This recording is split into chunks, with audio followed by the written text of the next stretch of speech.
रीवा में प्रधानमंत्री सूक्ष्म खाद्य उद्योग उन्नयन योजना PMFME के तहत कथित बैंक धोखाधड़ी का मामला सामने आया है।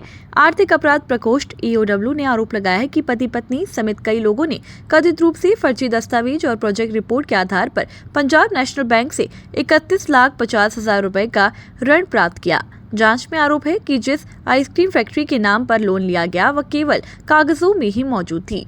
मामले में EOW ने FIR दर्ज कर विवेचना शुरू कर दी है। जांच के अनुसार रीवा निवासी कल्पना गुप्ता और उनके पति संदीप गुप्ता ने PMFME योजना के अंतर्गत मिलने वाली सब्सिडी का लाभ लेने के उद्देश्य से कथित रूप से सप्लायरों के साथ मिलकर फर्जी प्रोजेक्ट रिपोर्ट तैयार कराई।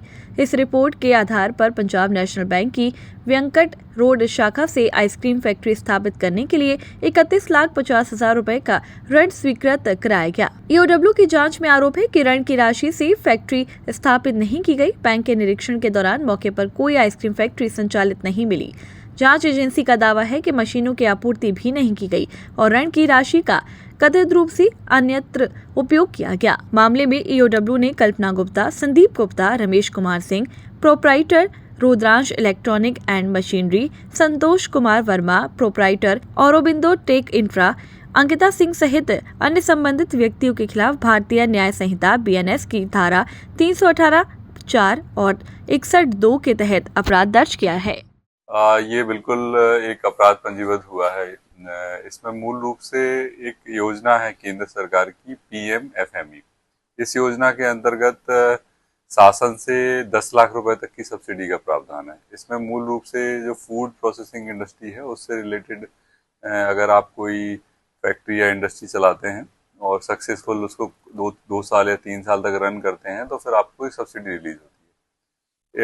ये जो हमारे यहाँ पे शिकायत आई थी उसके सत्यापन के दौरान पाया गया कि ये गुप्ता फैमिली जो है उनके द्वारा एक आइसक्रीम फैक्ट्री बनाने के नाम पर बैंक से लोन प्राप्त किया गया और जब बैंक वालों ने मौके पे जाके वेरीफाई किया तो कोई आइसक्रीम फैक्ट्री वहां पर संचालित होना नहीं पाएगी।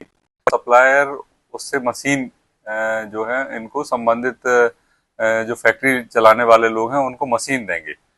तो जब इसको वेरीफाई किया गया और इन लोगों के कथन लिए गए तो पता चला कि असली में कोई मशीन सप्लाई ही नहीं की गई, क्योंकि कोई फैक्ट्री संचालित नहीं हो रही थी। तो उन्होंने क्या किया कि जो बैंक से जो पैसा मिला है उस पैसे को ही इन्होंने आपस में बंदरबांट कर लिया। इस प्रकार से ये जो सप्लायर्स और जिन लोगों ने लोन प्राप्त किया है उनके विरुद्ध अपराध पंजीबद्ध हुआ। कहाँ के रहने वाले सर कौन?